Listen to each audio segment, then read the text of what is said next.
Mga hudas sa palasyo malapit ng magkawatak-watak. At isa sa mga congressman malapit na ring makasuhan. At ito si Marcos Jr., Martin Romualdez at iba pang mga pasimuno dito sa BICAM report ay malapit na hong husgahan or malapit na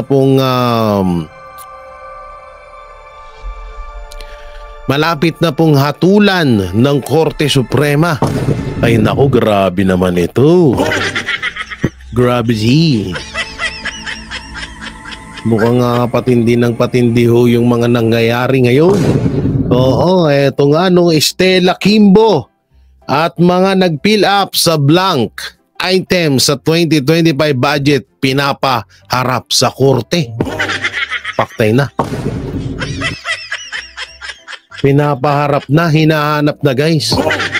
Eh naku po, paktay kayo diha. Paktay talaga kayo, diha.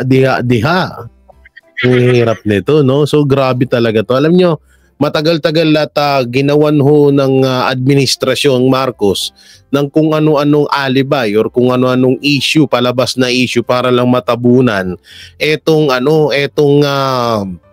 tawag dito, etong BICAM report na merong blanco ho na pinirmahan po ng mga tulonggis. Oo. At buti nga kamo ito ay yung Korte Suprema ay talagang pumapanig sa katotohanan. At ito nga mukhang pinapatawag na nga at may mga bali-balita na parang nagkakaturuan. Uy, ano yan? Bakit ako nadamay dito? Uy, ganito, ganyan. Ba't ako yung nasisisi dito? Bakit ako yung nasisisi? Ba't ako yung nadadamay? Ganun. Oo, may mga ganyan-ganyan daw na usapan ngayon kasi nga alam naman na natin na itong si Stella Kimbo ay pinalitan niya lamang si Saldico sa kanyang posisyon. At ito nga ay isa rin po yan si Saldico sa mga mananagot ho dito sa BICAM report na ito. Ito po dapat nyo ho itong ma-share. Dapat nyo itong maipakalat sa mga social media platform para ho mapanood pa ng iba pa nating mga kababayan.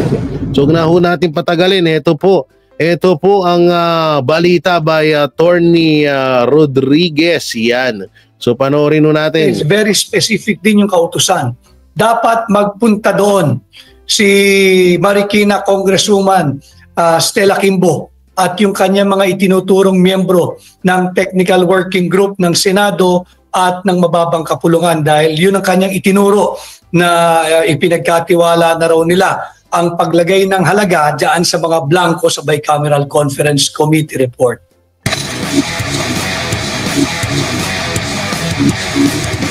Sir, kamusta po ang mga ganap sa loob ng Korte Suprema? Take us back inside at anong atmosphere, sir? Kaharap po. Bago natin simulan, alam nyo ito, bago natin simulan tong interview kay Atty. Vic, ang nakakaawa ho dito ay yung mga, ito yung tinatawag nilang TRICOM tuloy. Itong tinatawag nilang technical group na mga, ano lang po ito, na mga mabababang tao. Ito ay di hamak na empleyado lamang ho ng gobyerno.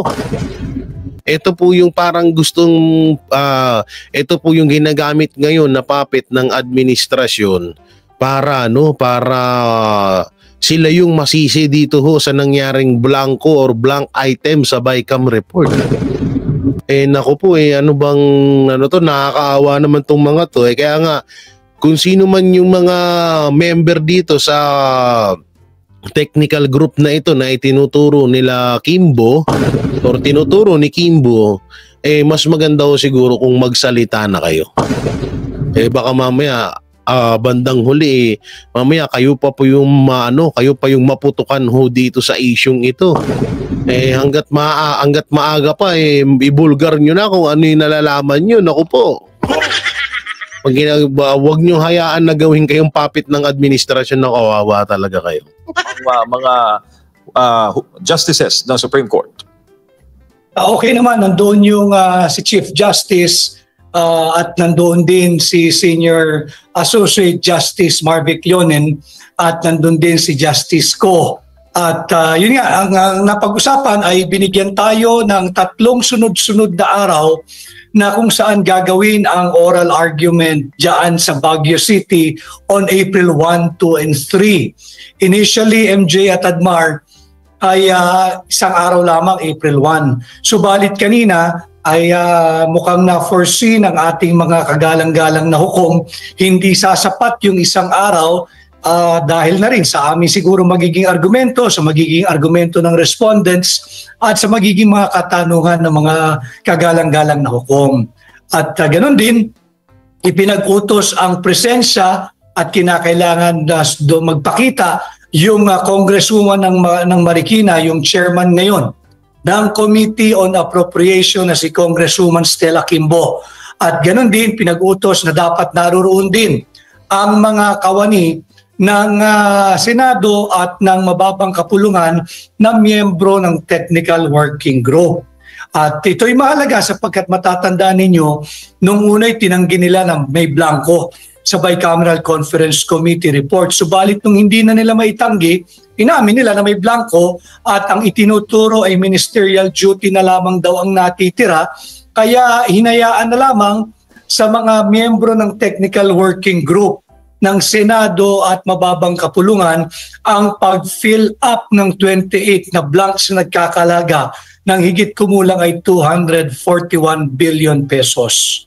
Sir, basing on the body language ng mga kagalang-galang na hukom, do you see na itong mga development ngayon, isa rin pusla sa mga nagkaka-interest na ito po'y malinawan, itong issue na to?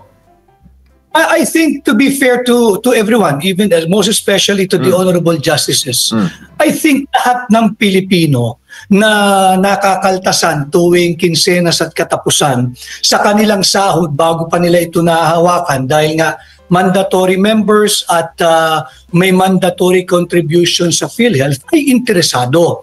Sapagkat sinasabi na yung mandatory deduction na yan sa ating mga sahod ay inilalagak para pondohan yung PhilHealth tapos binigyan ng zero funding for 2025. Siyempre, MJ, kahit kayo ni Admar, magtatanong, nasaan yung binabawas nyo sa amin tuwing kinsenas at katapusan? Akala ko ba mapupunta sa PhilHealth? Bakit zero funding ang PhilHealth ngayon 2025? Opo. Pasensya na kayo sa aking boses ha, ako'y medyo paus na. At medyo hindi maganda ang aking karamdaman.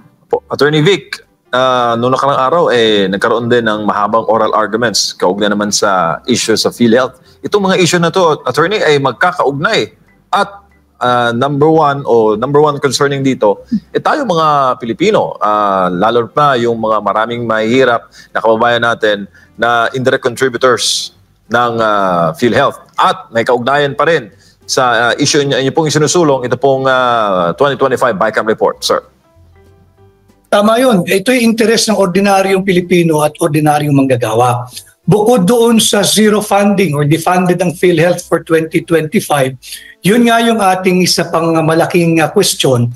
Paano nakapagpasa ng taunang budget kung maraming blanco sa Bicameral Conference Committee report? Di na nila matatanggihan dahil inamin na nila na lumabas din yan, I think, sa inyong programa, sa inyong news outfit, lumabas din yan sa iba pang news outfit na inamin nilang may blanco. At ang pinakadepensa nga nila, ministerial duty raw. Ministerial duty, yung 241 billion pesos na blanco.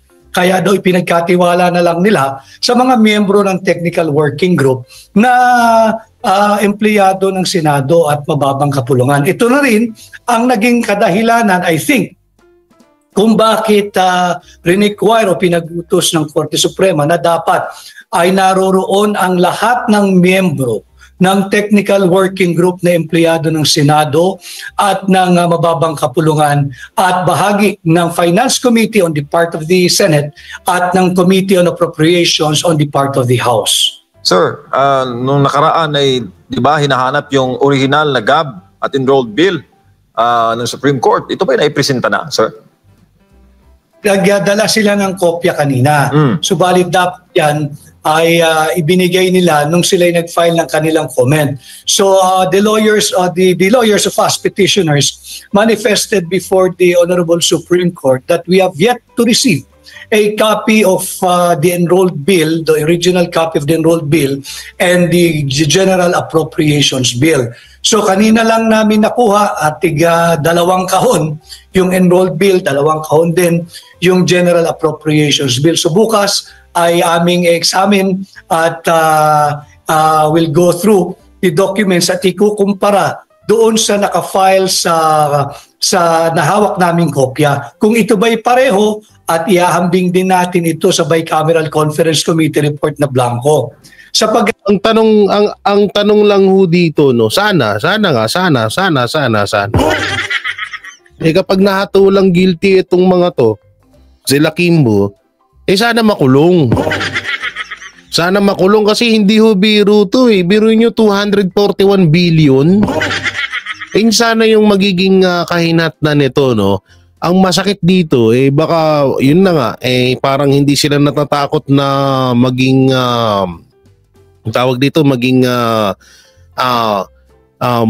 maanuan sila, mapatawan sila, no? Mapatawan sila or maaakusahan sila ho dito or tinatawag na maaprubahan nga talagang mapatunayan na may nalabag silang may pagkakasala ho sila dito sa BICAM report na ito, dapat to makulong sila. Hindi po pwedeng yung na-convict nga sila or tinatawag na tawag doon yung parang nahatulan sila dito sa BICAM report na to, maganda kung makulong sana. Ang pangit naman nito kung nahatulan na nga tapos pag-alagala pa rin niya sa gobyerno, wala din. Diba? Yun din sana kasi tignan nyo na lang ha, eto na lang. Si Franz Castro convicted. Diba? Pero tignan nyo na, convicted na yun ha. Pero pag-alagala sa pag-alagala sa gobyerno. So wala din. Halimbawa na maanuan sila dito, wala din. Andyan pa rin sila. Ayun yung pinakamasakit sa Pilipinas na kapag ikaw ay makapangyarihan, may impluwensyang nilalang na nabubuhay dito sa Pilipinas, ganito ang nangyari. Kahit gaano kalaki kahit gaano kalaki ang sala na ginawa mo sa Pilipinas, pag mapera at makapangyarihan ka, malaya ka pa rin. Yun din sana alam nyo, sa susunod na may interview namin to si Attorney Vic, yan yung itatanong ko na sana makulong talaga. Sana pagdusahan nito ng mga pumirma dyan sa BICAM report na yan na merong 241 billion na pondo or pera ng taong bayan. Biruin mo sandamakmak ho na pawis ang pinagsama-sama dyan. Ang baho niyan. Hindi kasi biro din to. Biro mo 241 billion tapos ganun-ganun lang. Ay nako po. Ganun-ganun lang na parang okay lang na ipatawag ako ng Supreme Court. Okay, pag napatawag ako ng Supreme Court, nahatulan akong guilty, malaya pa rin naman ako. So wala din. Nga din. Diba? Kaya sana na manawagan tayo sa Supreme Court na talagang irekto sila. Hindi pa pwede yung magbibil ka. Kasi kung halimbawa magbil sila, magpiansa sila, marami naman silang pera. Dapat dapat maipataw dito sa mga to walang piansa. Kasi useless din to. Sige, masabi na natin guilty sila. Hindi naman nila pinagdudusahan. O sabihin na natin mas maganda nga matanggal sila sa pagiging congressman. Hindi na sila pwedeng tumakbo bilang congressman kahit kailan. No? Kung sakali man na merong batas na ganyan maganda ho yan. Kaso anak ng teteng medyo ko dito. Pero itong balita ni Attorney Vic, maganda ko to kung sa maganda. Kaso nga, yun nga yung iniisip ko dito. Paano kaya makukulong sila dyan? MJ, kung yung sinumiti nilang enrolled bill ay mayroong halaga, yung mga blanco lalong titining yung katanungan. Sino ang naglagay ng halaga sa mga blanco? Yan pa. So sino nga ba? Maghihingi ako ng comment sa inyo dyan kung sino nga ba. Ano tayo? ABC. Letter A, Bongbong Marcos Jr. Letter B, Martin Romualdez. Or letter C, Saldico. Comment nyo dyan ha. Babasahin natin yan ha. Oo. So, mas maganda na ba? Bawal pala mamigay ngayon. Bawal mamigay ng 1K Gcash. Imigay sana akong 1K Gcash doon sa napakagandang komento at sasagot ko sino yung pumirma dyan sa bicameral report na yan. Tapos syempre explain nyo din maiksi lang naman yung explain, wag naman masyadong hamaba. So antayin ko yan, babasahin ko yan ha. At pag na-identify na yan, meron ba silang authority? At kung sasabihin nilang meron silang authority, sino ang nagbigay sa kanila ng authority o kapangyarihan na punan yung mga blanco? Sapagkat sa aming pag-aaral at pagsusuri, tapos na yung budget process cycle kapag ikay nag-file na ng final approved, ratified, and signed bicameral conference committee report dyan sa tinatawag na House of Representatives Bills and Index Service. Ang nakikita ko dito, alam nyo, may dito. Baka may i-sacrifice dito.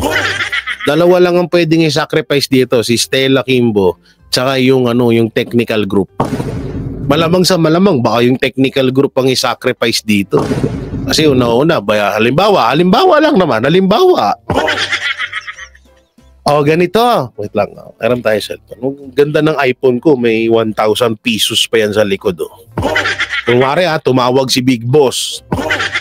Masyado na tayong ginigipit sa sa Bicam report mo. Nabibisto na tayo.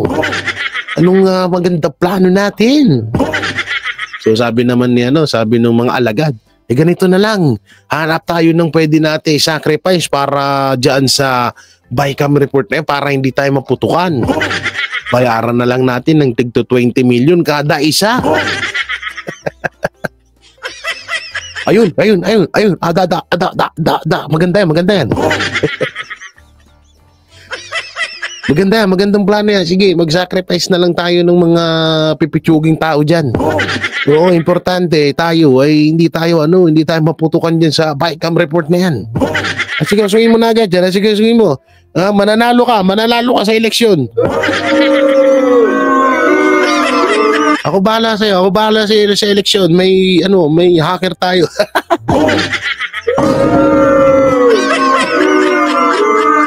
Ayun yung masama doon. Oo, ayun yung masama doon na biglang alam niyo may isa-sacrifice. Sabihin na lang halimbawa yung technical group, sabihin ng technical group na kami po talaga naglagay niyan So sino nag-utos? Yun. So kung sino yung pinaka-leader doon sa technical group, ayun yung doon. So halimbawa lang naman ito. Sasabihin nila yung leader ho namin yung leader na-opera na ng 20 million. Gasino na yun. Halimbawa, sa simpleng mamayang Pilipino, 10 million to 20 million, napakalaking pera na ho nun. Napakalaking pera na nun.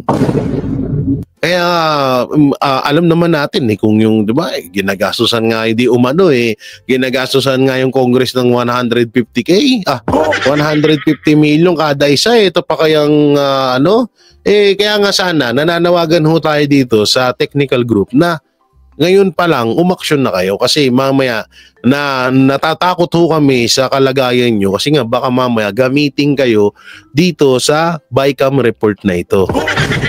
Dahil ito obvious naman na hindi na sila magkaugaga dito sa nangyayaring issue na to. Kung ano-ano na yung issue na inilatag nila, hindi pa rin makalimutan ng taong bayan. Dahil nga sa mga vlogger na katulad namin. Kaya nga G si Barbers Pero may ibang video tayo kay Barbers mamaya. Okay, Pag na-file mo na dyan, wala ng galawan, wala ng burahan, wala ng amendments. Ang natatanging gagawin na lamang ay printing ng enrolled bill. Kaya dyan namin iambing, yan ang halaga o value sa amin. Kaya hiningi namin yung kopya ng enrolled bill at saka nitong General Appropriations Bill. Opo, sir, may mga lumalabas kasing report na humingi sila ng extension to produce yung original GAB at enrolled bill. Totoo ba ito, sir, sa inyong pagkakalam? Umingi sila na extension. They filed the extension Friday afternoon, late afternoon of Friday, just before the following Monday's deadline. So humingi sila na extension of time na mag-file ng comment. And pinagbigyan naman sila ng Korte Suprema. So late sila nakapag-file. So yung submission, binigyan uli sila ng 5 days ng korte for both parties, for us and the respondents. Subalit humingi sila ng another extension of 5 days. So 10 days ang ibinigay for both parties, sa petitioner sa amin at sa respondents, para magsumiti ng mga additional documentation or until March 15. Po, sir, bago lang si Partner Admar, may mga nagtatanong kasi, lalo na sa ating mga kababayan dyan sa Hong Kong. Nanonood sila ng live. Na-mention daw po ba yung pangalang Speaker Martin Romualdez kanina? Dahil tinanong kung yung mga miyembro, yung Senate President ay kinakailangan din magpunta sa oral argument at yung Speaker of the House. Sinabi naman ng Korte Suprema, kung sila ay libre at may panahon, welcome naman sila. Kung hindi, they will be excused. So very fair naman yung Korte Suprema, and I think hahayaan na ng ang ano nila, no? Ang pangit ng batas natin, no? Parang yung Korte Suprema pa yung nag-a-adjust sa mga politiko. Kasi dito linaw, kapag pag medyo hindi sila busy, pumunta sila. Pag medyo busy sila, edi magano kasi sila ng excuses letter. Ang ang pangit talaga ng batas dito sa Pilipinas. Kaya kailangan talaga maihalal natin yung 9 na PDP laban at lalong-lalo na si Pastor Apollo Kibuloy. Dahil tawag dito, yung alam nyo yung 70 plus na hinahandang mga kaso na ipapasa ni Pastor Apollo C. Kibuloy sa Senado talagang napakaganda at talagang yun talaga ang kailangan dito sa Pilipinas. Ang masakit dito, no? Yung Congress, gusto nilang pagmukain na sila ang karapat-dapat na paniwalaan sa COA at sa Supreme Court. Etong mga politiko, kasama na pala yung Congress na yun. So ganun yung nila, no? Ganun yung parang gusto nilang iparating sa taong bayan na Supreme Court ka lang, Korte Suprema ka lang, politiko ako.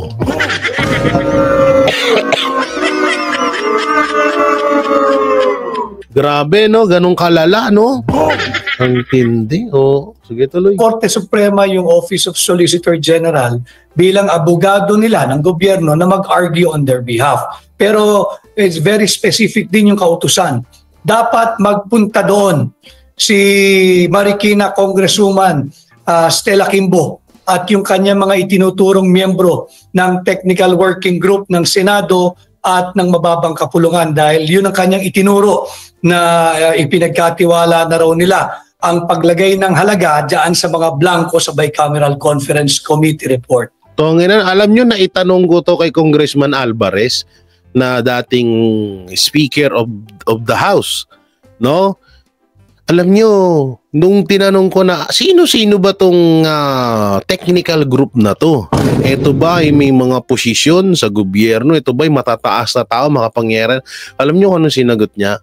Yan ay katulad lang daw natin ng mga maliliit na mamamayan ng Pilipino. Tapos idadawit dito, anong kinalaman nila dito? Sila ang magpapasya, yung mga maliliit na yun, sila ang magpapasya ng yung kung sino maglalagay ng halaga dun sa mga blank item na yun. Ewan ko dito kay Stella Kimbo, ako nga pala tumatakbong congressman niya sa Marikina. Ewan ko lang kung sana gawan ng action. Ewan ko lang ako kung meron bang batas na sana magkaroon ng batas ang korte na kapag hindi humaharap or pag hindi humarap or pag nahatulan kang guilty sa batas na iyong nilabag, ay kahit politiko mataas na antas ka pa, ay dapat kang makulong. Dapat ganun eh. Kaso parang malabo sa Pilipinas yun, no? Hindi, alam nyo ito yung mga batas na nangyayari. Yung batas na nangyayari na na hindi natin nagugustuhan dito sa Pilipinas. Alam nyo, habang patindi ng patindi ang usapang eleksyon dito sa Pilipinas, nagkakaroon lalo ng napakalawak na idea ang mga Duterte para sa susunod na sila naman ay ang mamuno dito sa Pilipinas ay maiaayos na nila ng gusto yan. Malaking aral din to, etong mga nangyayari ngayon. Malaking aral din to na mapaghahandaan natin sa susunod na mga henerasyon. Sa susunod, katulad yan, pag naging presidente na, isa sa mga Duterte ulit. So, maiiwasan na nila yung mga ganitong bagay at maisa sa batas nila yung mga batas na bulok na gumagana dito sa Pilipinas, no? Kaya antayin na natin yan. So, yun. Dito naman tayo mapunta, syempre. Ito yung dalawang pinag-uusapan kasi ngayon dito sa Pilipinas ngayon. Huwag natin pag-usapan yung ibang issue, putang inang yan. Dito tayo sa PhilHealth at sa BICAM. So, dito naman tayo sa PhilHealth, no?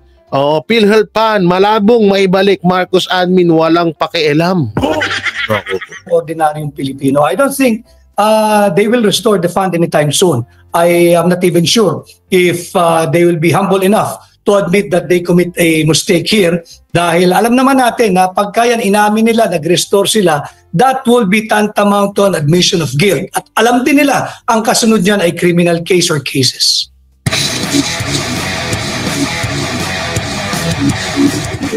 Issue po dito sa PhilHealth, kaugnay nga po sa pagbabudget po dyan. Kahapon po sa oral argument, lumalabas at tinatanong ng mga associate justices kung yun bang hindi pagsama doon sa mga malinaw na. So doon sa Appropriation Section 37 ata po yun ng Universal Healthcare Law, kung hindi po yun ikonsidera, kumbaga sa pagbabudget ng pondo ng PhilHealth, bakit daw may magkakaroon pa ng political negotiation considering nandun na sa batas. Sa inyo pong pagkakalam, sa mga ganito po na fix na nasa batas, ilang porsyento ba yun mula sa PCSO, ilang porsyento mula sa PAGCOR, kailangan pa ba yang magkaroon ng political negotiation sa side po ng Kongreso na nakasaad na po malinaw dun sa batas ang dapat na share para po dito sa PhilHealth? Bilang abogado, we're talking here of the 2024 na ginawa ng Executive Department, kinuha yung 60 billion. Initially, 89.9 billion yan. Sa aking pag-aaral, automatic kasi yung quarterly remittance. May share ang PhilHealth at ayon sa Universal Healthcare Law, may automatic share or appropriation ang PhilHealth galing sa PCSO at PAGCOR. Quarterly yan. Pati yan hindi nila binigay. And I think, I am not talking about the case that we have filed before the Supreme Court, but rather following and replying to your question, Admarano, hindi pwede kasing amindahan ng isang appropriation bill kagaya ng 2024 General Appropriations Law. Sa aking legal mind, hindi dapat walang puwang na mapapayagang amyendahan ng isang appropriations law yung existing Republic Act. Dahil ang isang batas dapat embracing only one title at isa lang ang din ang pinapangpakay o tinutukoy niyan. Kung appropriations bill lamang. Hindi niya pwedeng amyendahan all other existing Republic Act. Ang nangyari sa tingin ko noong 2024 budget na nakaraang taon, inaamyendahan nung General Appropriations Law pati yung iba't ibang charter ng GOCCs. Kaya nila nalimas yung tinatawag na unused or unutilized funds ng mga GOCCs. Kinuha. Grabe, no? Ang lupit talaga nitong mga to. Oo, kaya pala mahal na mahal nila yung mga halang ang bituka dito sa Pilipinas, lalo na yung mga hadi kasi ganun din sila. Tsaka ito yung sinasabing walang pakailam. Ang si Marcos ang Marcos administration dito sa issue ng PhilHealth. Baka naman ubos na. Baka naman ubos na gani ang pera. Yan ang mahirap dyan. Ubos na nga niya ang pera kaya wala nang pakialam si mukhang pera.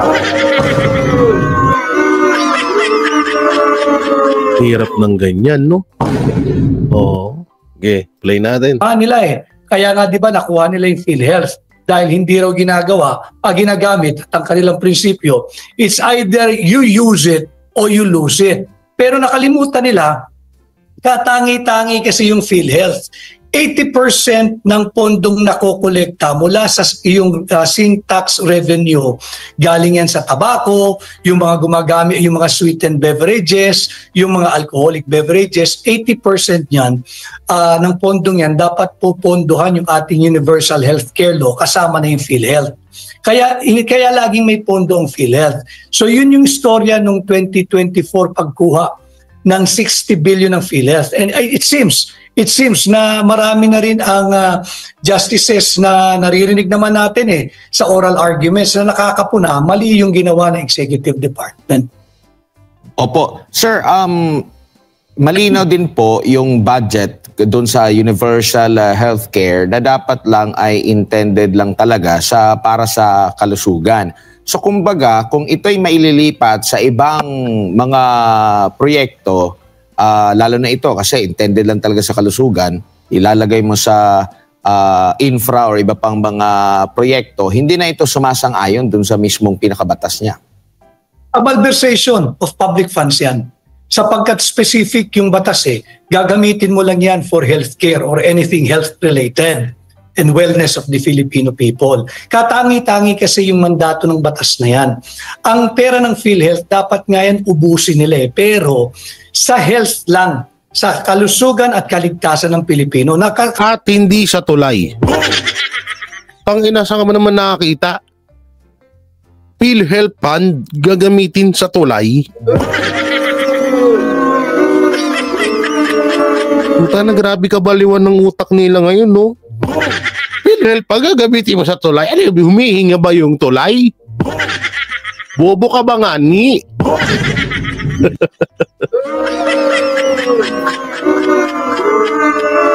Hayop na yan, no? Gulat tayo dun, no? Tapos, ang pinakamalupit pa rito, asan ng tulay? Yung malupit din asan ang tulay nga ni? Bakit wala ang tulay? So, ibig sabihin na wala ang tulay, wala na rin ang pira.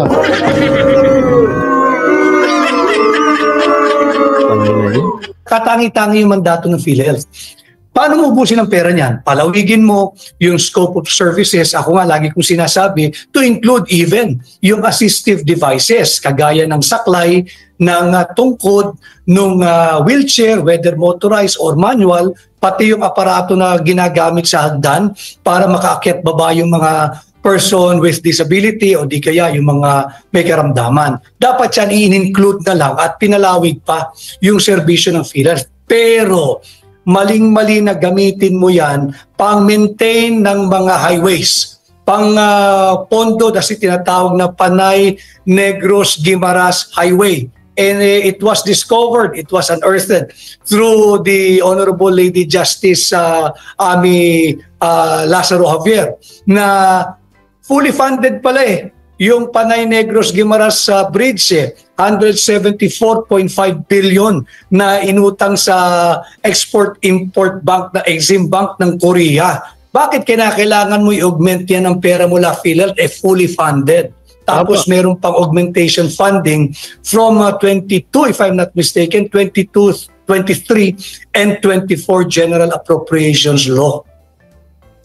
Opo, and dito po sa pagbabudget sa pondo ng PhilHealth, bigyan lang natin ng diin kasi hindi lang ito galing sa, kasi may part dito na galing sa appropriation or galing sa pondo mula sa government, paglalaanan po nila, which is yan yung mga tax ng mga tao, no, ng publiko. Maliban pa dyan, nagbabayad pa si publiko, ang taong bayan, mula doon sa kanyang sinasahod, so doble yung nakukuha sa kanya. Nagbabayad siya ng tax. Ito nga yung malupit dyan eh.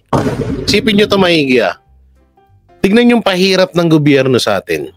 Tatrabaho tayo, OT. Yung sa mga kumpanya, ako na pasalamat ako ngayon kasi kahit papano magaang ang trabaho ko. Pero malaki ang binabayaran kong tax. Dami kong properties. Hindi. Oo, di ba? So, isipin nyo maigi, mag-OT ka 5 hours sa isang buong araw mong trabaho. Tapos ang sasahurin mo ay umaabot lamang ng sabihin na natin 700 a day. Halimbawa lang naman. Tapos ibabawas dun yung sa PhilHealth. Tapos siyempre ikaw naman ganado ka kasi gusto mong punuan or gusto mong mapatayog or mapalakas yung PhilHealth fund mo. Biglang ganito ang mangyayari. Tapos ang masama pa dito, na inuutos na ng Korte Suprema na ibalik yung pera, aba, nagbibingi-bingihan si Marcos Jr. Kaya nga itong sinasabi dito na malabo nang maibalik, naniniwala din ako dito na baka nga malabo nang maibalik yung PhilHealth fund na yan. Meron din sa binabayaran na kanyang contributions. Tapos, ganito lang yung kanilang maririnig na ang akala nila, meron pang viral ngayon, sinare din ito sa Facebook page ni Senador Bongo, na dismayado sila dahil may patakaran doon na hindi covered sa PhilHealth yung kanilang bayarin. No, talagang since sinabi pa niya since 2004 nagbabayad sila tapos ganito lang ang kumbaga grabe ang epekto nito sa taong bayan pag laging naririnig natin. Alam nyo, ito. Alam nyo kung anong magandang gawin diyan sa PhilHealth na yan. Hindi ang taong bayan nang magbabayad sa PhilHealth na yan, kundi dapat yung mga tax na yan yung mismong mga kongresista. Mga congressman, senador, mga lahat ng politiko, kapag ikaw ay naging, halimbawa, ganito ang sahod ng mga congressman ay umaabot ng 350 to 250k per month. So, kung may batas sana na may sampa sa mga ganito or may ipatupad, yung 50,000 sa kada sahod mo, ilalagay yun or yung 100 or yung tinatawag na kalahati sa sahod mo ay ilagay sa PhilHealth fund. At least kahit papano itong mga magnanakaw ng mga politiko, ramdam nila na kapag ninakaw nila yung yung PhilHealth na yan para sila din yung masaktan. Para maramdaman din nila yung nararamdaman natin na tigabayad ng tax. Anak ng teting, no? Yaman ng Pilipinas, pero puta na, kupal ang administrasyon. Ba't palakpak? Itong mga ganitong klase ng kontrobersya, Attorney Vic. Talagang nakakasama ng loob, lalo na sa ordinaryong manggagawa. Dahil titingnan mo, Admar, sabi ko nga hindi pa nahihipo ng mga manggagawa yung kanilang pinaghirapan ng kinsenas at katapusan na ibawas na yung sinasabing mandatory contribution sa PhilHealth. Ngayon kinuha mo, hindi ba estafa yun? Tama si Pangulong Duterte. Pag kinuha mo yung pera ng pribado at sinabi mo na ito'y kinukuha ko dahil ito yung iyong mandatory contribution sa PhilHealth, tapos kukunin ng gobyerno, gagamitin mo para sa pang-maintain ng kalsada o pang-fund ng fully funded na Panay Negros Guimaras sa bridge, estafa tawag dyan doon sa pribado. It's so difficult to determine with the particularity kung yung 60 billion bang nakuha nila, yun lang ang subsidy ng gobyerno dahil nag-commingle na yung private and public funds. How now do they ascertain na yung 60 billion na yan ay pera ng gobyerno? Paano mo masasabing walang pera ng pribado dyan? In the same vein, bakit mo ngayon siniro ang PhilHealth for 2025? Nasaan yung galing sa mandatory contribution ng nagtatrabaho sa pribado. Pera ng pribado yan, walang pakialam ang gobyerno dyan. Yan ay contribution ng mga nasa private. Ano yung sasabing pera ng gobyerno to? Taruntado ba kayo? Mga bobo ba kayo? Saan yung pangamot ko? Sungaling-ngaling kong mga bunganga nito. Ang pera ng taong bayan niya, paano magiging pera ng ano yan? Paano magiging pera ng gobyerno yan? Tarantadong siya yung sasabi nun. Sector, it should go straight to the PhilHealth. Kaya imposibleng zero funding ang dapat nakuha ng PhilHealth for 2025. At yung sinasabi nilang maraming pondo at hindi nagagamit, then the problem is in the management. Kung hindi ginagamit, unutilize yung maraming pondo, get rid of the entire board, get rid of the entire management. Ito yung matagal ko nang sinasabi. Bakit mo pahirapan yung Pilipino? Ang sablay yung mga appointees mo. Dapat ang palitan mo yung board. Remember, there was even a story. I'm just not sure now if the Private Hospital Association of the Philippines Incorporated o yung PAPI or FAPI, meron itong collectible na 4.5 billion pesos eh. Kagaya nun, may collectible ka na 4.5 billion pesos. If indeed it's true that you have so much money like 600 million pesos unutilized, bakit hindi nila binabayaran yung kahit paunti-unti yung pera nung 600 million or 600 billion? Bakit hindi nila ibayaran yung matagal ng standing obligation? Yan yung mga katanungan na, well, closely intertwined talaga. Yung petition na i-file regarding the 2024 PhilHealth issue at yung aming ikinaso ngayon na tungkol naman sa 2025 General Appropriations Law. Ito, may mga ilang mga vlogger na nagsasabing hindi naman totoo yan. Nung nakaraan, hospital si ganito, si ganyan, nakapagbayad naman siya, gamit niya yung PhilHealth. Malaki pa nga yung bigay eh. Ganito yan kung hindi ka ba naman tanga ka. Aantayin pa ba natin na may mga ospital na po na ayaw nang tumanggap ng tulong mula sa PhilHealth? Ganun ba yun? Gago ka ba? Ang tanga mo naman nga ni... Hindi sorry sa mga nakakapanan. Talagang bobo sila. Talagang tanga sila. Sa mga vlogger ho na nagsasabing, hindi, naman, okay naman yung PhilHealth na gago ka ba? Aantayin mo pa. Oo, may halimbawa, may isa kang ospital na pinuntan. May bayarin ka doon. Ginamit mo yung PhilHealth. So kung nakapagbayad ka, ibig sabihin nun ay hindi hinahadlangan ng ospital na yon na umutang ang PhilHealth sa kanila. Ganun yun eh. Paano kung masagad na yung buong mga ospital dito sa Pilipinas? Edi kawawa yung mga tao na yung iba kahit papano malaki din bagay yung naibabawas ng PhilHealth sa mga bayarin nila sa ospital. Buti sana kung may mga malasakit center ni Senador Bongo. So okay yun kahit papaano kaso ultimo nga yung malasakit center ni Senator Bongo parang ginugurgur din, di ba? Alam niyo yung mga napapanood yung mga vlogger, alam niyo yan puro lamang ngawa, no? Kesyo okay naman daw na gumagana pa nga. Ang tanong, hanggang kailan kaya magtitiis ang mga ospital na pautangin yung PhilHealth? Lalo't pag hindi na ibalik tong pinapabalik ng Korte Suprema na pondo para sa PhilHealth. Kayo mga porket yan ang pinagkaiba ng mga vlogger na pinoponduhan, pinoponduhan ng gobyerno or pinoponduhan ni Tambaluslos. May ebidensya tayo dyan, may isang vlogger dyan na sinabi niya sinasahuran daw siya ni Tambaluslos. Yan ang pinagkaiba nila sa amin. No, hindi nila kasi alam, hindi katulad yan, pag may mga issue na hindi nila kaya ipaliwanag, ang gagawin nila, pupuntiryahin nila yung personal na buhay ng mga Duterte. So, nung nakaranga, pati nga si Kitty Duterte, inano pa nila, dinamay pa. Kasi 'di ba, alam naman natin ngayon na nababalita na itong si Kitty Duterte ay hiwalay na sa kanyang boyfriend. So ginawa nila ng issue 'yun. Kesyo marami daw lalaki si Kitty. Oh. Inggit ka naman na hayop ka. Kung maganda yung tao, ikaw pangit, huwag ka na umasa.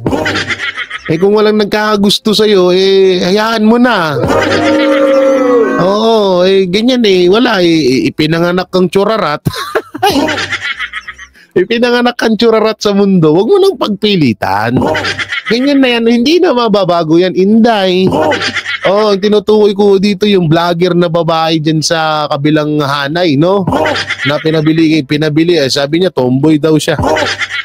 Na pinabili ng suka ng kanyang mister na addict din. Tanginang yan, sabi ko, kahit talaga itong mga vlogger na to, puro kachismisan yung alam O katulad dito, sabi ang ano nila dito, ang galing nga may isang vlogger na nagsabi about dun sa PhilHealth na gumagana daw so ganyan, malaki pa daw bigay. Tapos kinontent na ng lahat. Tapos alam nyo kung anong komento. Tama naman to. Sabi ko, ito, wala kayong sariling komento? Tama naman to.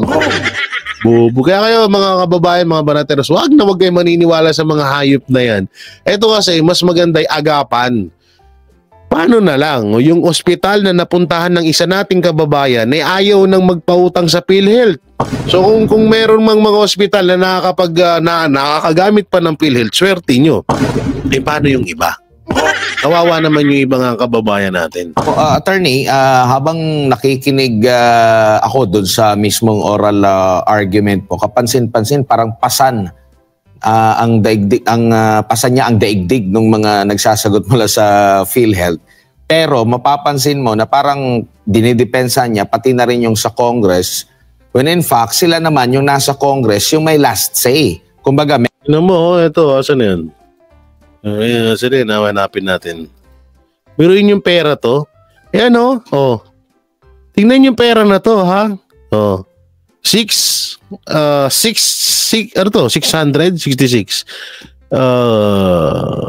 Wait lang. Total 2023 financial statement. Total asset 588 million. Total liabilities 1.2 million.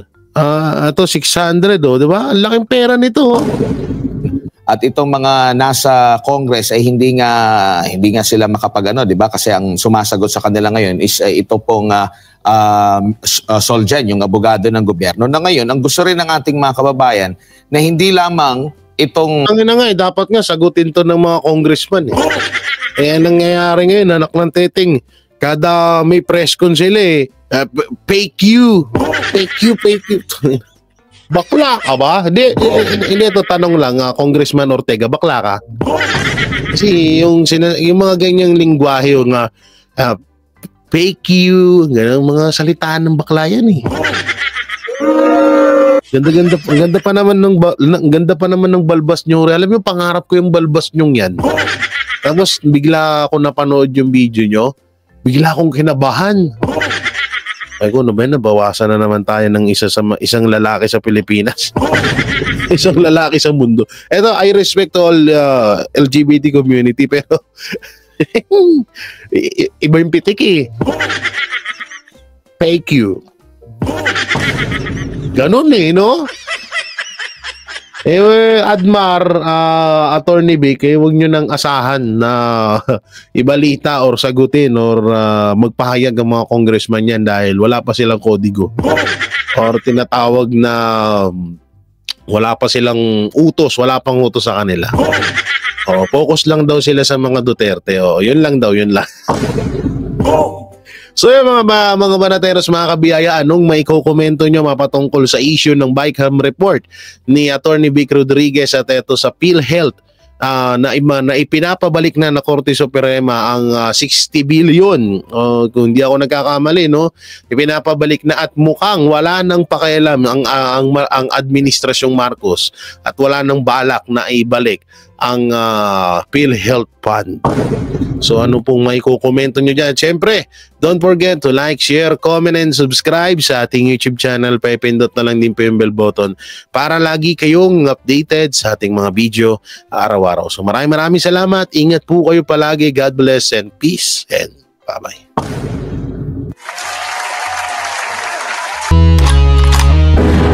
Yan ang Banateros, walang inuurungan. Pag tama palakpakan, pag mali ay babanatan. Yan ang Banateros, boses ng ordinaryong Pilipino. Banateros ay walang makakaawan. Walang inuurungan, Banateros ay tinutulungan.